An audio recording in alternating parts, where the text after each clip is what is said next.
இப்போ நாங்கள் இவ்வளோ பொடி நாங்கள் எரிச்சிருக்கோம்னு எங்களுக்கே தெரியாது. கரண்ட் இல்லாமல் போயிடுச்சு. பொடி போட்டு காமணிச்சாதில் கரண்ட் இல்லை. கோவிட் காலத்தில் ஐயா ஒரு நாளைக்கு எத்தனை பிரேதங்களை வந்து நீங்கள் எரிச்சிங்க? 418 பொடி நாங்கள் எரித்தது. இவ்வளோ சொத்து பத்துக்களில் காணிகள் இருந்தாலும் சொத்து நகை இவ்வளோத்த சொத்தை அவங்க தேடி எடுத்தாலும் கடைசியாக வந்து இந்த இடத்துக்கு வரைக்கும் அவங்க ஒரு அனாதையாகத்தான் இங்கே வந்து தொழில் செய்கிற ஒருவர்கிட்ட தான் வந்து அமையிறாங்க. அவங்க முடி சார்ந்த மன்னரும் முடிவில் ஒரு பிடி சாம்பலாவார் என்ற பட்டினத்தாரின் பாடலுக்கு அமைவாக மனிதன் இந்த உலகத்திலே எவ்வளவு வாழ்க்கை வாழ்ந்தாலும் ஓடியாடி திரிந்தாலும் இறுதியில் ஒரு பிடி சாம்பலே மிஞ்சுகிறது.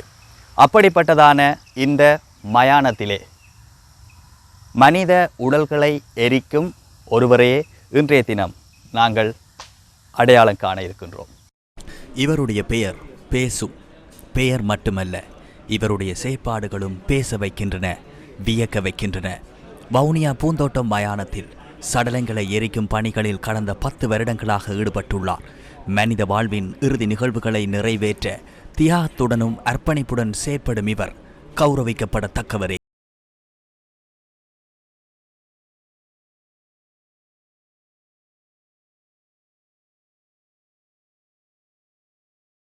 சொல்லுங்க, எத்தனை வருஷம் இங்கே நீங்கள் வேலை செய்கிறீங்க? நாங்கள் இப்போ 10 வருஷமாக நாங்கள் இங்கே தொழில் புரிகிறோம். கோவிட் காலம்ன்றது வந்து எல்லாருக்குமே வந்து ஒரு பயங்கரமான ஒரு காலமாக இருந்தது. அந்த காலப்பகுதியில் வந்து இங்கே வந்து எப்படியுமே கடைசியாக இறுதியாக வந்து டெட் பாடிஸை பிரேதங்களை இங்கே கொண்டு வந்து வச்சுருப்பாங்க. அப்போ அந்த காலகட்ட பகுதியில் நீங்கள் வேலை செய்த அனுபவம் உங்களுக்கு எப்படி இருந்தது? நாங்கள் அந்த கோவிட் நோய்னா அது நோய் எல்லாருக்கும் பயப்படக்கூடிய சூழ்நிலைக்கு தான் வந்தது. ஆனால் எங்களுக்கு சரியான பாதுகாப்பு ஆடைகள் அதெல்லாம் தந்து, கை குளோஸ்கள் கம்பூட்ஸ்கள்லாம் தந்து பயந்து தான் நானும் லீவ் எடுத்து தான் செஞ்சேன் ஒப்பிசாலை. அப்போ நாங்கள் இவ்வளோ பொடி நாங்கள் எரிச்சிருக்கிறோம்னு எங்களுக்கே தெரியாது. அப்போ ஒப்பிசாலை தான் பொடிகள் எங்களுக்கு இதே பிளாக் ஆகிடுது. பிளாக் ஆகினா இரவில் நாங்கள் நிற்க நாங்கள் ஒருவருக்கு அங்கே தூர தான் போய் படுத்திருப்போம். அந்த உண்டா கூடி படுக்கிறதுக்கு சாப்பிட்றதுக்கு டைம் கிடைக்காது. மக்கள் எல்லாம் வந்து அப்படியே நிற்பாங்க இரவா அந்த இதை முடிச்சுட்டு போகிறதுக்காக. தொழிலை ஆரம்பிக்கிற காலத்தில் எல்லாருக்கும் தந்தவங்க கம்பூட்ஸ் எல்லாம் தந்தவங்க அதை போட்டு வேலை செய்ய எங்களுக்கு அது ஒரு மணி நேரம் தான் போட்டிருக்கலாம். 1 மணி நேரத்துக்கு மேலே போட்டிருக்கல. எல்லாம் உடம்பெல்லாம் வேர்த்து எங்களுக்கு இருக்கையெல்லாம் நாங்கள் ரொம்ப அது ஒரு உண்மையாக எல்லாம் ஒரு வேதனை தான். நாங்கள் வெளியில் வந்து கொஞ்சம் இதாக காற்று ஒரு இதுலேருந்து தான் நாங்கள் உள்ளுக்கு மாறி இருக்கிறது.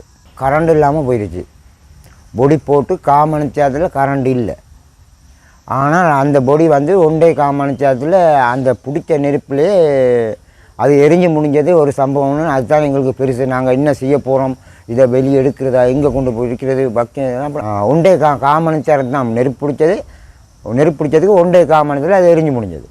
இதுதான் எங்களுக்கு வேறு ஒரு இதுமில்லை, இது உண்டு. நாங்கள் இந்த எரிக்கைக்கு இந்த கேன்சர் வருத்தம்னு சொல்லி எங்களுக்கு தெரியும். எங்களை சுகாதார பரிசோதனை தான் சொன்னவர் இது கேன்சர் வருத்தம்னு சொல்லி. ஏன்டா அது ஒயில் கலரில் தான் அந்த கொழுப்புகள் இலகி அதில் ஊற்றி வரும். நாங்கள் மண் போட்டு அதில் மறைச்சி கொள்வோம். அதை நாங்கள் எங்களுக்கு வெளியேற்றுறதுக்கு வேறு வழி இல்லை. அது பெட்ரோல் எரிஞ்ச மாதிரி தான் எரிஞ்சு கொண்டே தான் இருக்கும். அப்போ அந்த எரியக்க புகையெல்லாம் கருப்பு கலரில் தான் வரும். அந்த நேரம் நாங்கள் கொஞ்சம் விளைச்சி தான் அதில் இருந்து தொழில் புரிகிறது. கோவிட் காலத்தில் ஐயா ஒரு நாளைக்கு எத்தனை பிரேதங்களை வந்து நீங்கள் எரிச்சிங்க? எங்களுக்கு கோவிட் காலத்தில் வந்து எங்களுக்கு ஆம்புலன்ஸ்கள் முல்லைத்தீவு, மன்னார், கிளிநொச்சி, யாழ்ப்பாணம் எல்லா பகுதியிலேருந்து இங்கே கொண்டு வருவாங்க. ஒரு நாளைக்கு நாங்கள் 6 பொடி தான் எங்களோட எம்ஓச்சால் எங்களுக்கு இது ஓர்டராக இங்கே அனுப்புறது. 6 தான் அனுப்பிடுவாங்க. பிறகு அதாவது பிளாக் ஆகிடுச்சு. இங்கே நாங்கள் எங்களோட அடுப்பில் வந்து இத்தனை தான் போடணும், இவ்வளோ தான் வைக்கணும், பிளாக் ஆகினது. அந்த நேரம் எங்களுக்கு பொடிகள் வந்து நாங்கள் மொத்தம் வந்து தான் நாங்கள் 418 பொடி நாங்கள் எரித்தது. அது எங்களோட ஆஃபீஸ் மூலியமாக தான் எங்களுக்கு தெரிய வந்தது. பொடிகள் எரிச்சு கொள்ள இல்லாமல் இங்கே வெயிட்டிங்கெலாம் இருந்தது. இப்போ நல்லா ஆடி திரிஞ்சு ஓஞ்சி உலக வாழ்க்கையெல்லாம் வாழ்ந்து கடைசியாக இங்கே தான் வருது ஒவ்வொரு ஆக்களோட உடலும். அதுகளை பார்க்குற நேரத்தில் உங்களோட மனசில் என்ன விஷயம் வந்து எழும்பும்?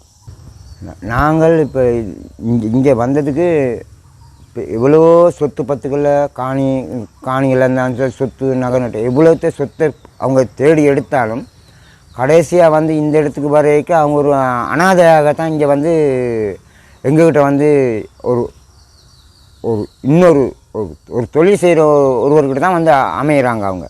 அப்போ நாங்கள் எவ்வளோ சொத்து பத்து வச்சுருந்தாலும் அவங்களுக்கு அனுபவிக்கக்கூடிய காலங்கள் இல்லை, அவங்க மறைஞ்சிடுறாங்க. சிங்களம், தமிழ், இஸ்லாமும் ஒவ்வொரு இனம் இருக்குது. அந்த இனங்கள் எல்லாம் நாளைக்கு எவ்வளோ அடிப்படைப்பட்டாலும் கடைசியாக இங்கே இந்த மாதிரி ஒரு இடத்துல தான் போய் ஒன்று சேர்றாங்க. அடுத்தது வந்து இப்போ வர்ற ஒவ்வொரு உடல்லையும் பிரேத உடல்லையும் வந்து அதை பார்க்குற நேரத்தில் உங்களுக்கு எந்த உடலை பார்க்குற நேரத்தில் சரியான கவலையாக இருக்குது? கவலை வருதுன்னு கேட்டால் 2 பகுதி இருக்குது. ஒன்று அப்பா அம்மாங்க ஒரு பக்கம், இளம் வயசுல உள்ளவங்க வரும்போதே இப்போ எங்களுக்கும் இருக்க பிள்ளைகள வயசுக்கு தான் அவங்களும் வராங்களே, அவங்க கதறி அழும்போதே எங்களுக்கும்